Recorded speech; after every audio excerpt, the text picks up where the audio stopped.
हवामान खात्याच्या अंदाजाप्रमाणे शुक्रवारी सातारा जिल्ह्याच्या काही तालुक्यांमध्ये जोरदार पावसाचा इशारा दिला होता, तर काही ठिकाणी रिमझिम स्वरूपाचा पाऊस पडेल असं सांगितलं होतं।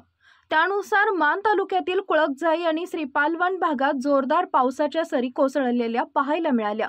कुळकजाई परिसरात कोसळलेल्या पावसामुळे डोंगर भागातून पाणी वाहत होतं।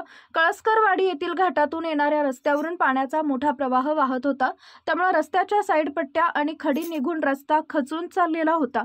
शेंदीकडून दहिवडीकडे येण्यासाठी असणाऱ्या रस्त्यावर सुरू असलेल्या पुलाच्या बांधकामाच्या ठिकाणी शेजारून काढलेल्या रस्त्यावरून प्रचंड प्रमाणात पाणी वाहत होतं। पाणी वाहण्यामुळे तो रस्ता खचून वाहतूक ठप्प झाली होती। आपला आवाज न्यूजसाठी महेश शिंदे पाटील यांच्यासह संदीप जठार, गोंदवले।